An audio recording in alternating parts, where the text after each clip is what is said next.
Boxer চিনেন তো? Boxer Muhammad আলীর নাম শুনছেন? আমেরিকাতে প্রথম কালিমা পড়ে মুসলমান হয়েছিল। তার এই কনভার্সনের কারণে পুরো আমেরিকা কেঁপে উঠেছিল। এরপর ইউরোপে কালিমা পড়ছে ডক্টর মরিস বুকাইলি, ইউরোপ কেঁপে উঠলো। এরপরে তামিল নায়িকা কালিমা পড়লো মানিকা রেহা মারেতিরাজ, মুসলিম হয়ে নাম দিল রাহিমা। সুবহানাল্লাহ কইবেন না? পাকিস্তানের ইউসুফ ইওয়ানা খ্রিস্টান, কালিমা পড়ে নাম দিল মোহাম্মদ ইউসুফ। নেলসন ম্যান্ডেলার আপন নাতি ম্যান্ডেলা কালিমা পড়ে মুসলমান। টনি ব্লেয়ারের আপন শালী লরেন বুথ, মিডিয়া অ্যাক্টিভিস্ট, কালিমা পড়ে মুসলমান। কিছুদিন আগে একজন ডাচ পলিটিশিয়ান যে কোরআনকে বলেছিল the scripture of Quran is a poison, কোরআন হচ্ছে একটা বিষ, এন্ড ইসলাম ইজ এ লাই, ইসলাম হচ্ছে মিথ্যা। এই ডাচ রাজনীতিবিদ এই কথা বলার পরে গত 4-5 দিন আগে সেও কালিমা পড়ে মুসলমান হয়েছে। ইসলামের এই গণজোয়ারকে ঠেকিয়ে রাখা সম্ভব? ইউরোপ আমেরিকাতে মুসলমানের সংখ্যা বাড়তেছে দিন দিন। ধারণা করা হচ্ছে 2070 সালে আমেরিকার বুকে মুসলমানরা সংখ্যা গরিষ্ঠ হয়ে যাবে।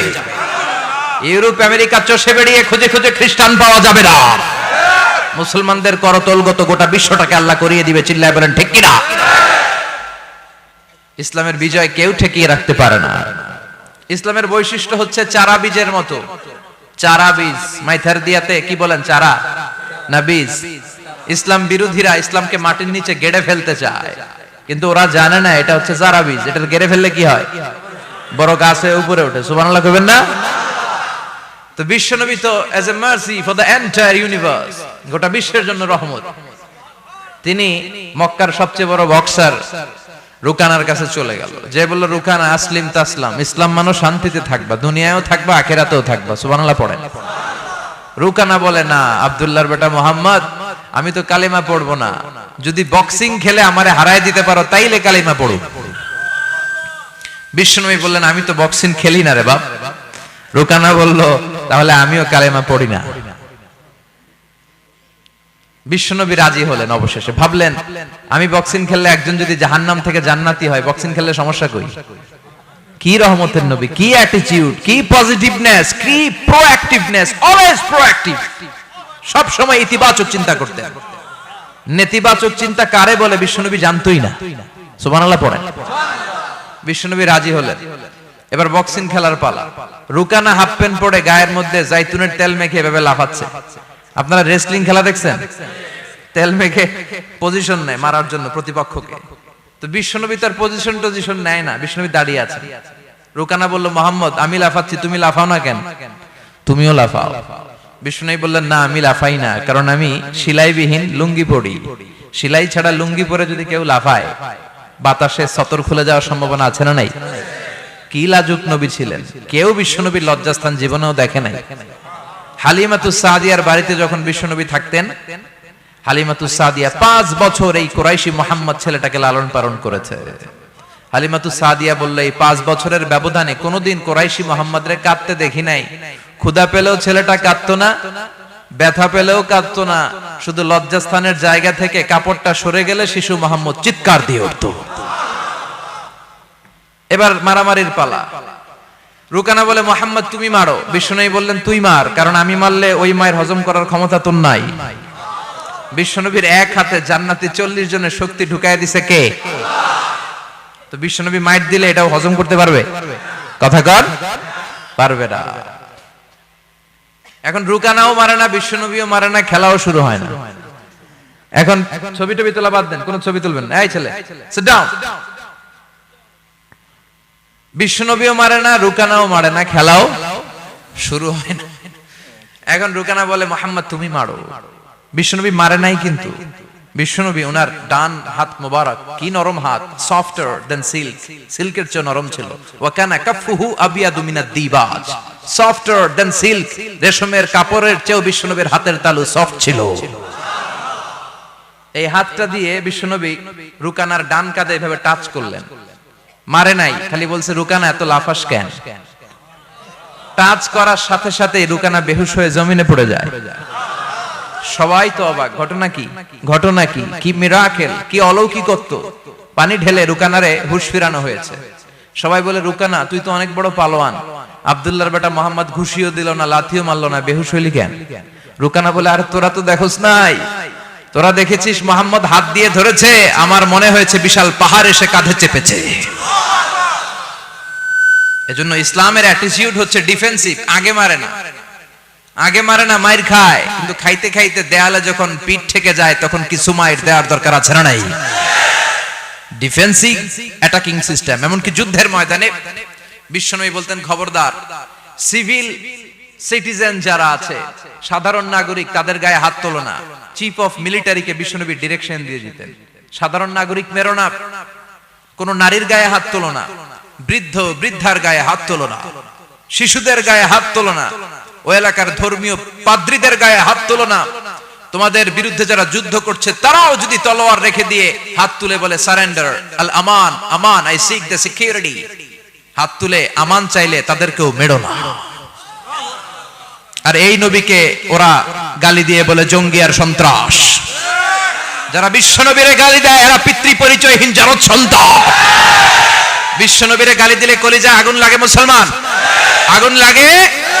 কার কার লাগে তো হাত উঁচু করে আল্লাহর দেখা।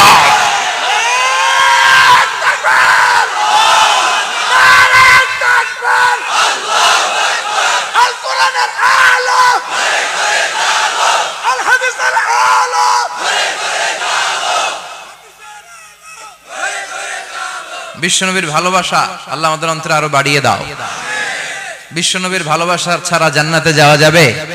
আল্লাহকে যে পাইতে চায় হযরতকে ভালোবেসে, আরশ কুরসি লৌহ কালাম না চাইতে পেয়েছে সে। হযরতকে ভালোবেসে আরশ কুরসি লৌহ কালাম না চাইতে পেয়েছে সে। ঠিক না? গোটা বিশ্বকে ভদ্রতা, নম্রতা, সিভিলাইজেশন, বিনয়, ম্যানার শিখিয়ে গিয়েছেন বিশ্বনবী। ঠিক কিনা? As a father, as a husband, as a teacher, as a commander, as a reformer of the society, as a messenger, Muhammad is the superman of the world. স্বামী হিসেবে, বাবা হিসেবে, নেতা হিসেবে, নবী হিসেবে বিশ্বনবী সাধারণ কোন মানুষ নন, তিনি অসাধারণ মানুষ। তিনি গোটা বিশ্বের জন্য সুপারম্যান হয়ে প্রেরিত হয়েছে।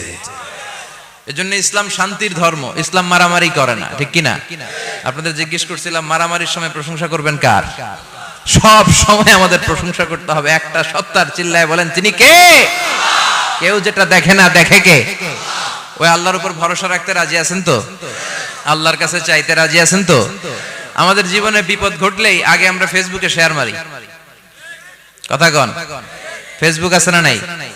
এখন ছেলেপেলারা এগুলো খুব ইউজ করে। আর আমাদেরকে পেলেও আমাদের উপর নির্যাতন চালায়। সেলফির নির্যাতন।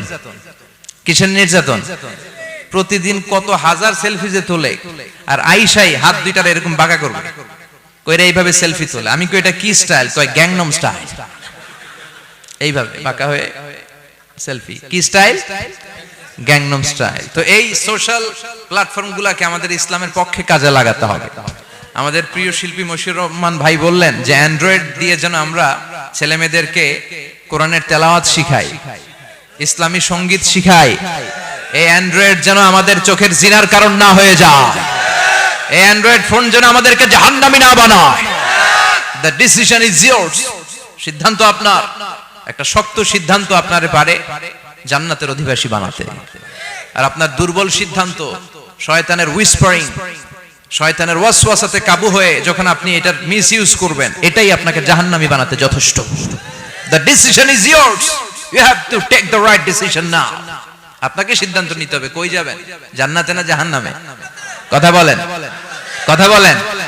মালিক তুমি জান্নাতে, তোমার পাশে আমায় একটি ঘর বানিয়ে দিও, একটি ঘর বানিয়ে দিও। পড়েন আমিন। The people of paradise and the people of hellfire never be equal ever. The people of paradise and heaven gained the ultimate success in life. যারা জান্নাতি আর যারা জাহান্নামী তারা কখনো সমান হতে পারে? যারা জান্নাতি তারাই সফল। এজন্য সিদ্ধান্ত আপনার একটা শক্ত সিদ্ধান্ত আসতে হবে যে আমি কিভাবে ইউজ করব এই ফেসবুক, কিভাবে ইউজ করব এই মোবাইল। আল্লাহ আমাদেরকে সহি সমঝ দাও। চিল্লায় পড়েন আমিন।